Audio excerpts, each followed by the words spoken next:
Yo, what up guys, iReapism here, and welcome back to another video. Today we're going to be taking a look at how to play 7327 and the key features you need to understand to basically get ready for the map.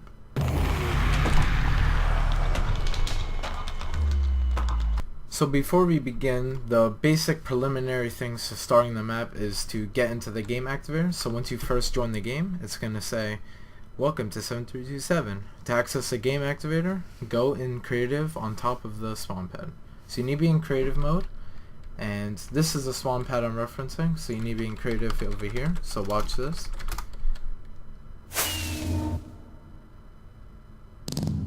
So this is how you get in here. Once you're in here, you're basically pressing a button that pertains to what you want to do. You want to leave the game activator, you press this. If you want to start the game, essentially the only way to do that is to randomize teams and to agree on them. And the admin panel is to configure the game the way you want to play it as the admin. So this is why it's called admin panel. It requires you in game mode 1. So the only way you could do that is if you're opt. So I would call this the admin panel. This is a team selection, but this is not implemented yet, as you can see.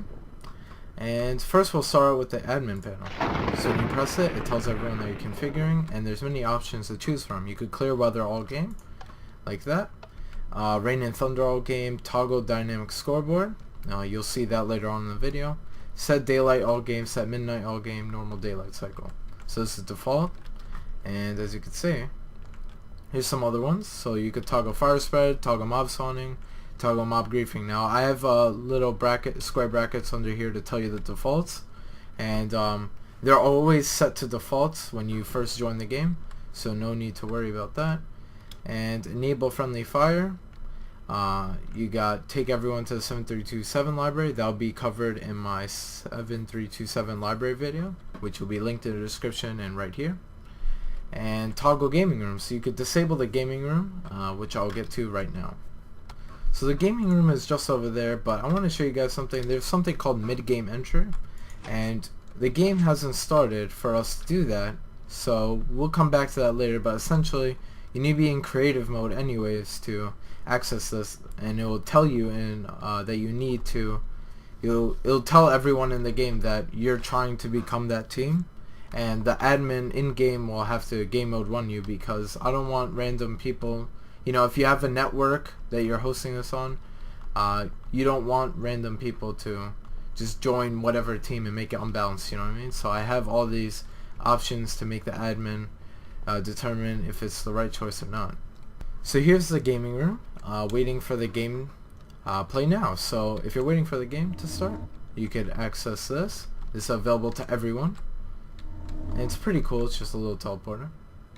And death is a mini game in which you're a one-hit kill. If the players both die, it becomes last man standing, as in whoever respawns first loses, because the other one didn't respawn yet, so they're technically the last man. Alright guys, let me demonstrate something really quick. If you want to spectate, you know, a lot of people are going to be in the lobby, so like you're going to be spectating, and you can't really see through this skull, so I'm going to show you what exactly happens. Pretend these are players for me. So as you can see, it becomes transparent, and we could spectate the game from here. Now at that time, the players got teleported in those little boxes, and they're free to roam with strength to one-hit anybody. For some weird reason, if both of you end up in here at the same time, like as if you were to both spawn or respawn at the same time, it's very likely that it will break, and it's very easy to fix. You press the button, there you go, it's fixed, and it resets everything. So my developer commentary, I talked about why this is here. It's really flashy and cool and fun to play, but it's really unnecessary. This has nothing to do with the map. It's just a mini game. So like you could kind of tell where I'm going with this map. I worked on it for 8 months, guys, and I explain all of this in the developer commentary, so check that out. Next up is the randomizer, so we're gonna go back in here. And we need to randomize teams, so it's telling everyone. And basically it's an automatic randomizing system. You have 20 seconds for both teams to agree, like so. It'll say Muraiders agree on their team, so you could disable your you could disagree by pressing it again. And essentially, if nobody agrees, it's going to reset the choices and re-randomize like so. Now, I'm the only one on the server, so it's going to keep most likely randomizing me here or the Paradicitors. It's just me, so what is it really random? Alright, so let's just pretend I have a game here, and I want to become a Paradicitor. There we go. So they both readied. Now come up with a plan to win. So that's what you're going to do before you ready up here. So there's something you guys need to understand here. The Raiders are represented basically by green in this map, and Paradicitors are blue. Paradicitors are defending the objective, while Muraiders are attacking and invading the objective. Does that make sense? So with all of that, when both teams ready up, no matter where you are, if you have items in your inventory, you're in creative, don't worry, the game will handle all of that, I'll take care of that. So when both teams are ready, it starts up, and I'm free to go. Okay, let me get things straight. You have a time limit. Basically, Paradicitors have a 72 second, or no, like not like a 75 seconds to basically condition this area, remove torches, make it difficult, make it mob spawning more prominent, and essentially you could go right here. This is the only place on the map when you begin to select your class. It's not mirrored on the other side, it's only on the right side, and you select a class right away, or you could continue to condition throughout the jungle. Now you're probably wondering, all these flowers, I have every single type of flower in this map thrown on the ground, so you're probably wondering if that gets in your inventory, is that going to bother me? No, it is not. Most of these annoying cases are already automatically cleared from your inventory. Flowers, seeds, grass, like grass seedlings is what I'm saying. Vines, leaves, saplings, all those stuff is automatically cleared from your inventory. Dispensers, redstone, all that stuff, just completely gone. You don't have to worry about it. So on the right we have a dynamic scoreboard. It's going to cycle every 15 seconds to show the kills of the players playing the map. This will exclude spectators, so I won't include that because it's not necessary, and the time as well, counting down in seconds. Now I'm going to explain how that works in a little bit here, but first I'm going to select a class. I have 4 classes to select from. Nizerth is not available yet. That will be available around 1080 on that timer, and that's about 10 minutes into the game. So after that I could use Nizerth, and he spawns for 5 minutes, and he's a pretty OP class, so you want to use him very wisely. So grabbing one of the classes is very simple. You just stand, the inventory gets arranged for you, and you're on your merry way. You spawn in the back here next to the 3 beacons that you have to defend, and there's a spawn clearance every time a Paradicitor spawns. On this bedrock and 2 high above it, like this, it will get automatically cleared, so any blocks you place here will be removed. So if you're a Paradicitor and you're trying to build something here, it's going to get removed. Or if Muraiders are going to be jerks and try to block off your spawn, it automatically gets cleared before you spawn. So no need to worry about that. And yeah, assuming I'm not the only one on a Paradicitor team, there should never be a game where it's 1v1 or something like that. But if you know, it's like 3v3, which is recommended 4v4. One person should always be on the front wall, you know, defending and scouting if a Muraider is coming. Another should be down here activating TNT cannons, which are just pressed by this button, and all you have to do is watch that TNT swing across the map like so. Some does get put into the void, but what can I do? And basically there's 4 uses in these, so I use 2. There's 2 left. And this thing is really deadly, and there's a lot of maneuvering. I have to show you guys how well you can use this front wall to your advantage. There's a lot of things that are not really used to it and are really useful, so I thought I'd mention it in this video, because after all I'm going to show you how to be amazing with this. Alright, let me show you guys something. There's 1 left, and if I open this fence gate, this is going to break, so watch this. The TNT is going to fall in between, and watch this, it's just going to blow up right here. And that's basically how it breaks sometimes. So be careful with that. And as you can see, some of that unwanted junk like glowstone, redstone, and dispensers automatically get cleared like so. So that's pretty handy. You don't want any of that junk in your inventory. So it saves on when people die in this map. There's a lot of things that drop, because usually people have a lot of armor and stuff when they pick up when someone dies. So it's very, very helpful that it gets cleared. Now remember, all I explained should be done in about 15 seconds. With the remainder of the 75 seconds that you have before the Muraiders get released, you really want to activate this Reaper. Now, let me explain something to you guys. If you do not activate this Reaper, the teleporters right here don't activate for you. You can't use them until the Reaper is activated. And another important thing is the benefits from the Reaper. If you stand around him, basically, you know, to be very specific, it's like 8 blocks from that center obsidian right there. That's used for the Muraiders to hack it, which I'll get to in a second. Basically, use your creativity. Try to figure out where the spots of the Reaper you could stand outside to collect the benefits, and you can only collect it if you activate the Reaper. Now, to activate it is very simple. All you have to do is step on the pressure plate, and it begins the sequence.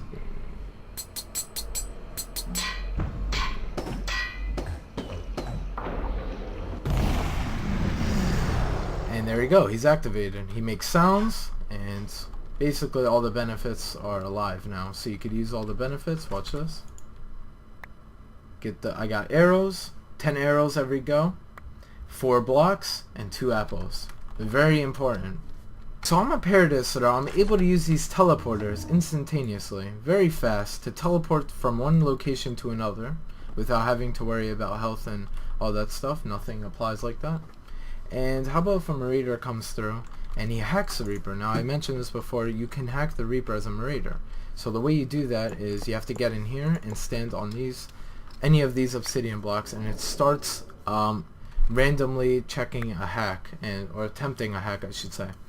And let me explain this vital part. If you do not activate the Reaper as a Paradicitor in the beginning, and a Muraider activates it from here, then it's automatically hacked. So there's no attempting. So there's a 2 out of 9 chance to activate the Reaper when you're standing on here. It checks about every 5 seconds. So every 5 seconds, a 2 out of 9 chance will attempt the hack. And I'm not a Muraider, so I can stand here no problem. And it says it right here if you need to. Now, hacking the Reaper for the Muraiders is almost the biggest checkpoint you could ever possibly have in this map. First of all, it sets your spawn points instead of all the way back there to the jungle, like in the beginning of the jungle. Then what's even crazier is you could get these benefits as well, except you don't get food. But you do get TNT, 1 TNT every go, and you get you have a random chance of getting a pickaxe as well. So that is very helpful. You also disable the Paradicitors from getting any of that, and you disable the teleporters for the Paradicitor. So all in all, this is 100% beneficial. So the way this is all balanced is the Muraiders have to destroy 3 elevated beacons in a short amount of time, as well as they have to, I don't know, blow through 2 giant walls. So it's very difficult. It's balanced though. It is tested to be balanced, at least on my games, as well as, you know, the functionality with the Reaper. So this is a big checkpoint. As a Paradicitor, you want to make sure they do not get this checkpoint, or it's going to be a lot easier for them to destroy those beacons, as their spawn point is like 100 blocks closer to it.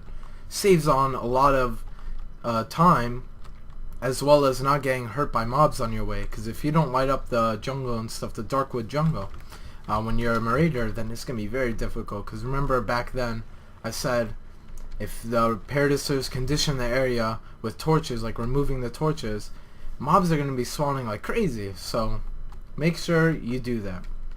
Now, I'm a Paradicitor. Let me explain something. Once the Muraiders are released, you cannot be in the battlefield, like around here-ish. I mean, you could if you would like, but you will take half a heart of damage every 2 seconds.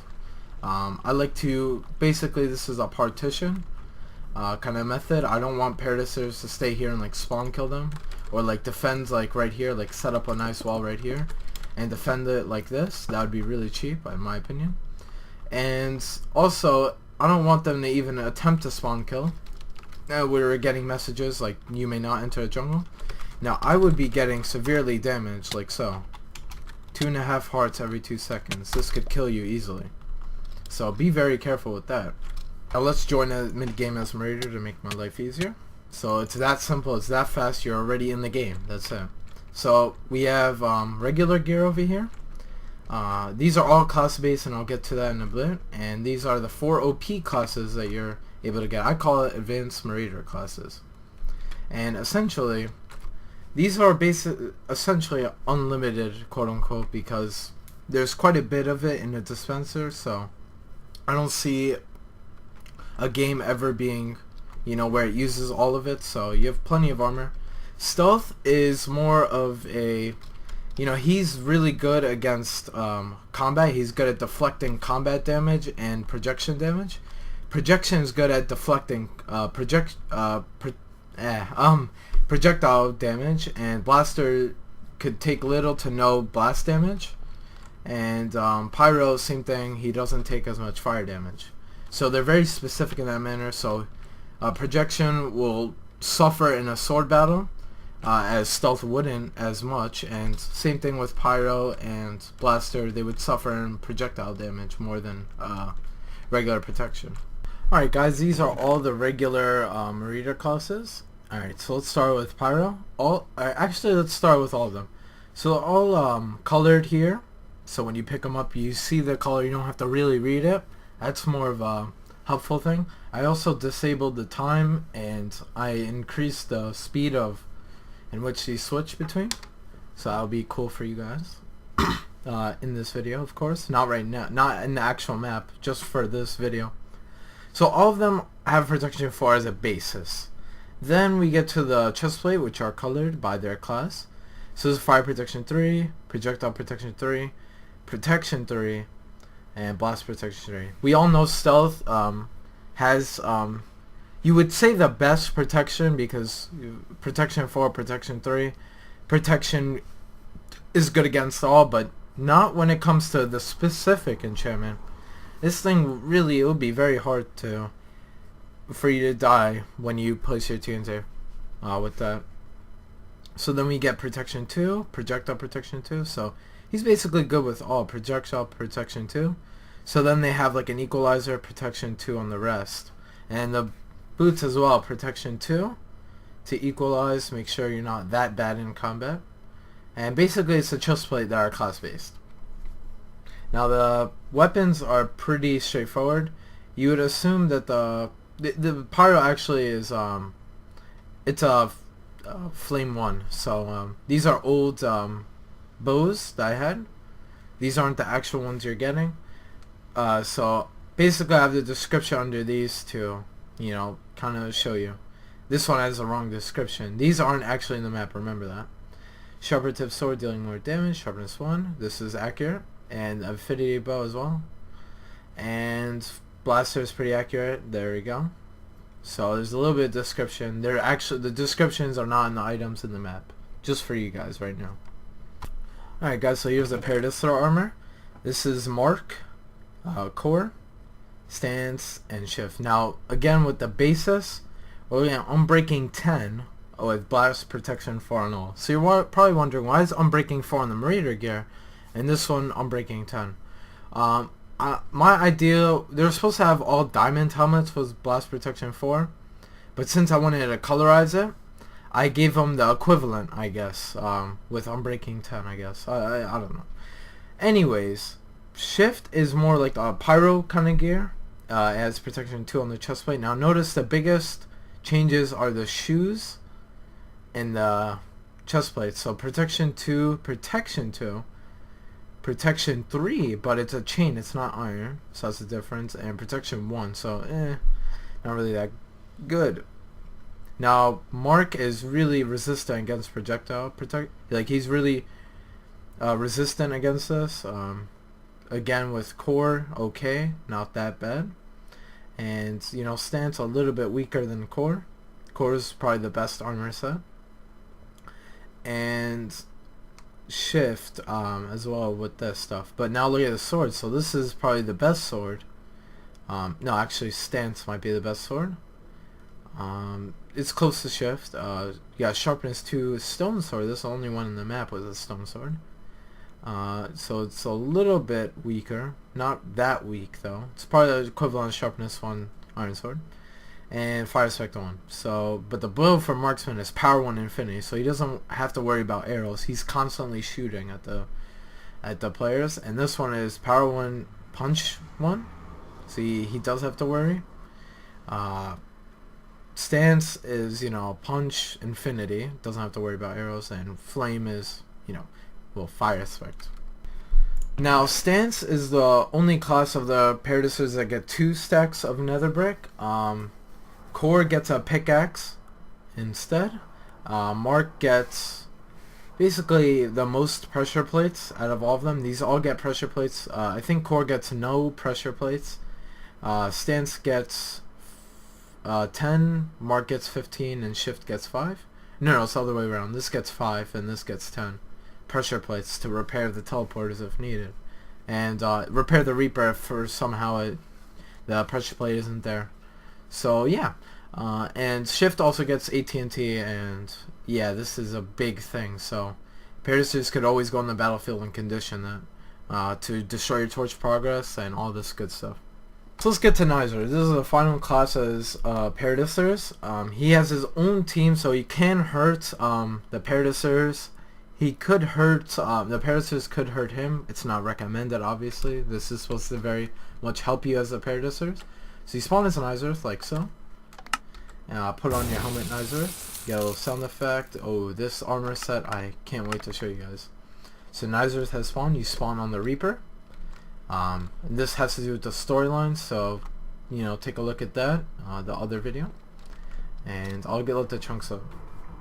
Alright guys, so I'm gonna go in game mode 0. Nizerth is so crazy, guys. He is like, look at this. He has a stack of blocks, 64 TNT, 25 pressure plates, 10 more than everything, so he could repair everything in the map with this. He has, you know, a stack of arrows, stack of torches, 10 stake. Really buffed up. So now his items are bolded like this because they're very important.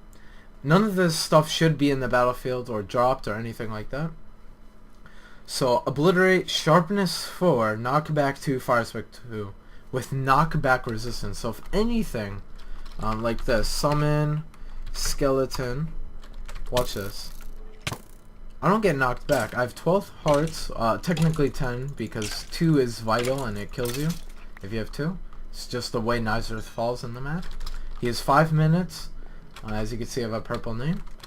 And yeah, he's the only one that is slow like this and sees the world differently. So let me show you a good example of that. Time set 1800. So this is how Nizerth will see the world from now on. It's as final as that. It says summon. I'll get a skeleton again. I'll get a few to hurt me. Now they're going to take damage because of my armor. Now while waiting for them to damage me, as you can see, it's very difficult for them to do that. Basically invincible to those guys. They're not really doing much. Now they are. As you can see, protection 4, protection 4, protection 4, feather falling 4, projectile protection 4, all unbreaking 10. Look at that. It's crazy armor set. The thorns on this is really what gives Nizerth the edge. Now, I just killed it with thorns, dropped a power 3 bow, wow. It was shooting me with a power 3 bow. But obviously it's a lot different when, you know, let's say, if I'm here, let me a wither skeleton, they're much, not such.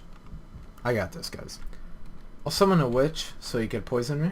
Now once I get below 5 hearts, I'm going to see something a little bit weird. Alright, watch this. You're gonna see the world differently, guys. Ready? Look at that. You're getting low Nizerth. Alright, I gotta be careful. Yep, I died. See, I had 2 hearts, and that's how you fall. So that's why you have the extra 2. Nizerth has fallen, and now I'm in the Paradicitor parkour. So this is the Paradicitor parkour, guys. Once you die as a Paradicitor, you have to respawn by either using these 20-second delay nodes, which are 2 of them. It supports multiple people, so if both of you walk in at the same time, it will do that just fine. Because there's a limited amount of space I have to work with. as well as completing the parkour. So you have it's basically 9 seconds I could complete it. You could count for yourselves, 9 being the lowest possible for me, and a well-practiced player as mentioned here, which is me because I made the parkour. So yeah, here we go. This is my attempt at speeding the parkour, and you could be really fast like me, and well, I have a bit of experience with parkour, but it can be very difficult. So under pressure, I've been told by the Paradicitors, not the beta testers, that under pressure can really hurt you. So it's up to you. Do you want to waste time by falling into the void? It adds up, guys. Your respawn time will add up in terms of like you falling is wasting time, not actually physically adding up time. Go to class selection. There you are. That's it. It's done. So I'm gonna spawn as another class. Before there was blocks here. Do you remember that? They just got cleared, and yeah. Alright guys, it's about under 7:20. Remember, the artillery unlocks after this. This is one of the last things I explain, and then the timer. And then that's about it for this. So I'm going to teleport to here. So that's activating. This is it. No artillery is available. Stand near one of the selections to preview it. So we're going to go over all 3 really quick here. The gunship, the partitions, and militia. Now, right before I release this map, I want to let you know that the way it looks right now is not how weak it's going to be, so I will explain that in a little bit here. First, we have gunship, partitioned, and militia once again. So, stand near to preview it. So that looks pretty impressive. I'm going to probably use that. Partition, what does this look like? Ooh. That looks pretty devastating. And militia.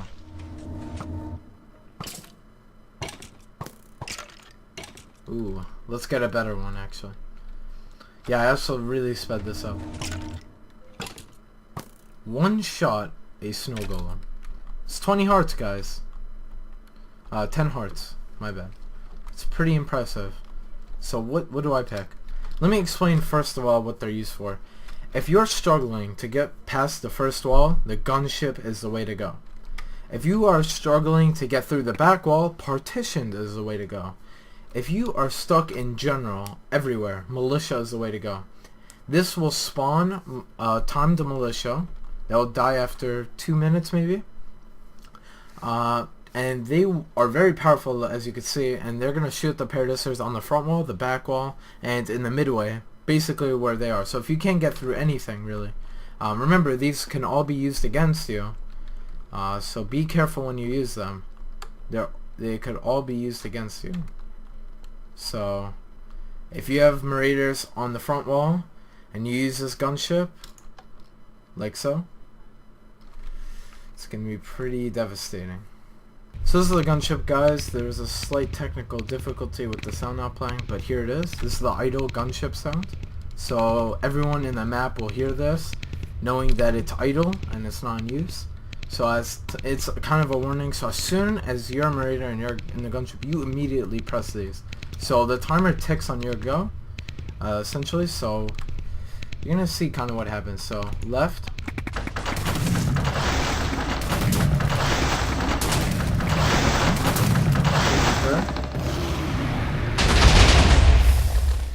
Ouch, huh? Now, I would have survived that because you get resistance 5 for a little bit of time, so you don't take any damage. Basically, the Reaper destroys that gunship. And you heard those sound effects, guys. A real gunship sounds pretty close to like that. I'm pretty proud with vanilla sounds in the game to actually make that sound. Pretty proud. Now, obviously, I didn't use it. I wanted to really stop and show you. But just like 2 did this to the wall. It carved it out essentially for you. Same thing on the right side.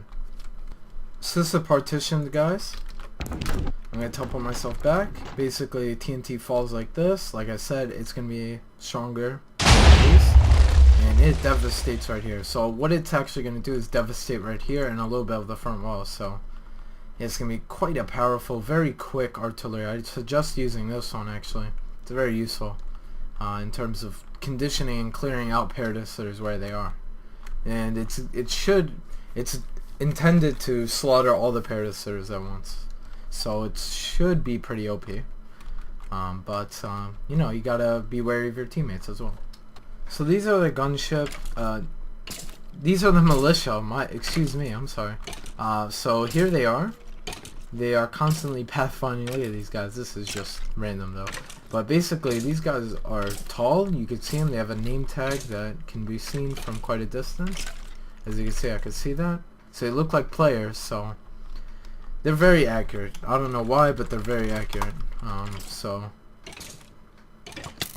they're just really difficult mobs. For some reason, they can really hurt Nazareth. So as you can see now, they're dying. So they're not that long. So you have to be really. It depends on what you pick, really, guys. So you have to really consult with your teams and see what you really need. Now, last and for all, the time. So how does the time work? To destroy the beacons in the back, and you're free to see that sequence. I'm not going to show you now. You got to download the map and play this game and figure out what that sequence looks like, and I'll tell you right now. Oh boy, it's awesome. See you guys later. Thanks so much for watching. If you have any questions, private message me on YouTube, write a comment, and yeah, see you then, guys. Peace out now.